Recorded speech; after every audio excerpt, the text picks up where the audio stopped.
Hello, my name is Alex and I'm here to read you a couple of stories. So shall we get started? Now this first story is called Goats, and you can probably hear a lot of animals in the background, and let's hope we can hear the goats. Now, the goats at Oosburn Farm are great. Not only can they climb just about anywhere, they can talk about just about anything in an interesting and entertaining way. They also discovered the invisible world. And this is how they did it. Now, on a day a bit like today, two goats, Connor and Kaylee, were off on their morning walk when they came across a rather unusual bush. Now, normally goats would just take a couple of bites here and there and move on. But Connor and Kaylee couldn't help themselves. The flowers were super tasty. The leaves were extra juicy and they tasted really nice, like squash. Something tells me we should calm down a bit, or there might not be any left for tomorrow, said Connor. It's just so tasty, said Kaylee. Every part tastes different and delicious. Have you ever eaten anything quite so fantastic? Never, said Connor. I would remember. Kaylee wasted no time and started digging up the roots. Soon she had hold of a large, juicy root and was tugging away at it. Connor could see it was a two-goat job and grabbed another piece of the root and pulled as hard as he could. The root was not only super tasty, but Kaylee soon realized she could blow a very satisfying bubble. If she chewed the root long enough, the bubble would burst with a bang and a little giggle would come out. Connor soon got the hang of it, and Kaylee and Connor were soon in fits of giggles. "Don't you want to share the joke with the rest of us?" said Daniel, an older goat with a big bushy beard and a large set of horns. "We'd love to," said Kaylee. "It's just that we don't really know why we're laughing." "Try this," said Connor. "The flowers were super tasty and fluffy, and the branches were fizzy and popped in your mouth, but the roots are absolutely delicious. They taste of..." Now, before he'd had a chance to finish, Daniel, the other goat, was chomping away. "Wow," said Daniel. "That is the most delicious thing I've ever tasted." By now, the other curious Oosburn goats had gathered around what was left of the unusual plant and could see Kaylee was struggling. The other goats knew exactly what to do. They formed a goaty chain by carefully gripping one another's tails with their mouths and began to tug away at the root. It was a big root, and they almost gave up, but goats are very stubborn, and soon they could feel the root beginning to give way. Finally, it popped right out, leaving a very large hole in the ground. "We did it! Well done, gang," said Kaylee. "Now let's all tuck in." The root was gone in a jiffy. "That was absolutely superb," said Layla. "Wouldn't you agree?" The rest of the goats nodded and smiled, and soon they were fast asleep. So deep and delicious was their nap that they didn't realize that a fluffy band of cheeky-looking bunnies had crept out of the hole and were watching them.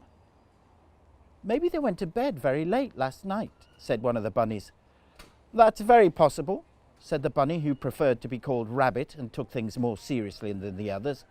"It is also possible that they've been eating upside down, and because they're not used to it, they've had to lie down."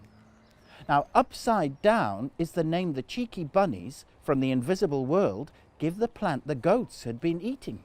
The flowers appear underground and the roots grow up into the air, which is why it's called upside down. By now, some of the goats were waking up. The cheeky bunnies were dying to ask the goats lots of questions. The cheeky bunnies only knew the invisible world, and they could see that the world that they'd travelled to through the hole left by the root was very different. There was no marshmallow mountain or rocket ships, and no sign at all of jellyfish, which the cheeky bunnies baked into delicious cakes and served with lettuce custard. "Good morning. I'm Rabbit, and these are the cheeky bunnies. We've come through the hole to see who has nibbled away at the upside-down plant outside our burrow. We feel the cold, even though we have thick fur, and the hole is causing a draft. Please close it up." In a flash, the cheeky bunnies were gone, and the goats very politely closed up the hole. But the goats knew that they had tasted something quite delicious and frankly irresistible, and they wanted more, and they knew just how to get it. They agreed that they would all get an early night, and first thing tomorrow morning would reopen the hole and set off to discover the delights of the invisible world. But that's another story. Now, I don't know if we've got time. Should we have another story? Yeah? Now, this story is called Unexpected Guests. What happens when you've got a fluffy purple monster with yellow horns, a girl, a boy, a bus stop, and a magic sausage roll? That's right. The purple monster shows them how to use the magic sausage roll to draw a door. The door opens and they all step into the secret invisible world of Newbiggin and Byker and Oosburn. There are many tales of the girl and the boy and the purple monster. Now this one starts with a dragon called Sarah, who never came out of her cave. Once she plucked up the courage to say hello to a giant called Ernie, but an enormous fireball had accidentally burst out of her snout and Ernie had run away. After that, whenever anyone stepped inside Sarah's cave, she hid, shut her eyes as tight as she could, and kept so quiet she could hear them breathing.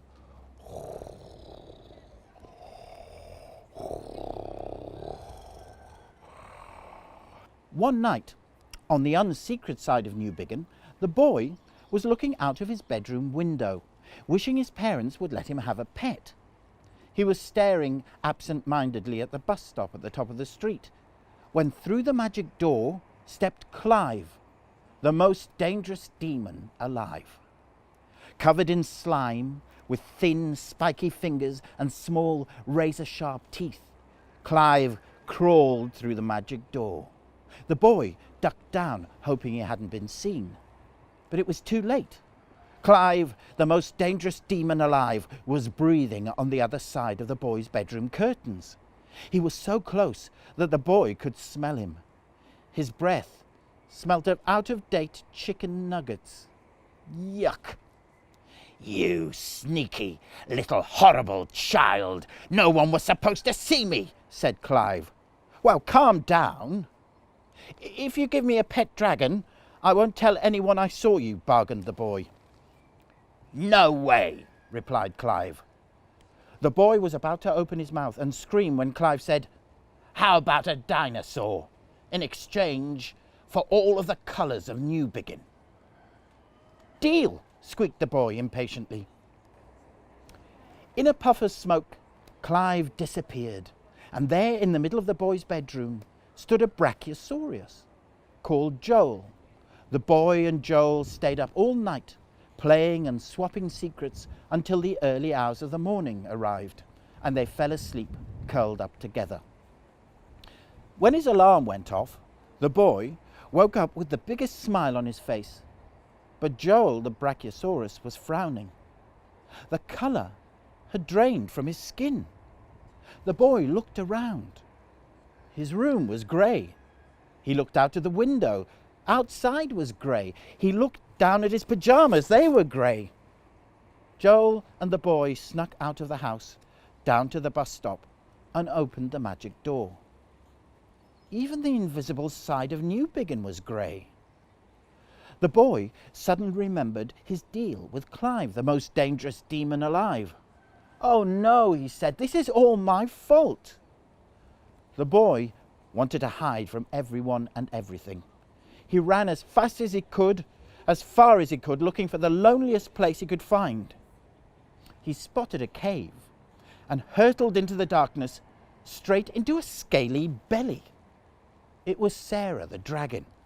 She closed her eyes as tight as she could and put her hands over her snout to stop any fire bursting out. The boy tapped her on the shoulder. She moved one hand away from her face and opened one eye. She slowly looked around and noticed the grey. "Sneaky, sneaking, sneaky! Who did this?" cried Sarah the dragon. "It wasn't me," said the boy. "It was Clive. the most dangerous demon alive. Clive, the most dangerous demon alive? Asked Sarah. You must have met him, said the boy. Oh, I'm too shy to leave my cave. I don't really know anyone. Yeah, but Clive, the most dangerous demon alive, covered in slime. No thin, spiky fingers and small, razor-sharp teeth. Breathes like... Do that again? Said the boy. I know that sound, said Sarah. Last night I heard someone creeping into my cave, breathing just like that. And he smelt of out-of-date chicken nuggets. That's him! Where did he go? Maybe he hid the colours in here, said the boy. Well, I had my eyes shut, said Sarah. The boy looked sad. Maybe we can work it out, said Sarah. If I close my eyes and you breathe like Clive, the most dangerous demon alive, then maybe I'll remember what I heard last night. The boy started to do his best Clive impression. Sarah shut her eyes. Take 2 steps to the left. A bit more. Now walk further into the cave. Stop. The boy was standing in front of a rock, and behind the rock was a box. The colours of Newbigin, said the boy. I hope they're in here. And they were. The boy and Sarah opened the box of imprisoned colours and set them free. They were so beautiful, and Sarah couldn't help chase them out into the big wide outside she'd been afraid of until now.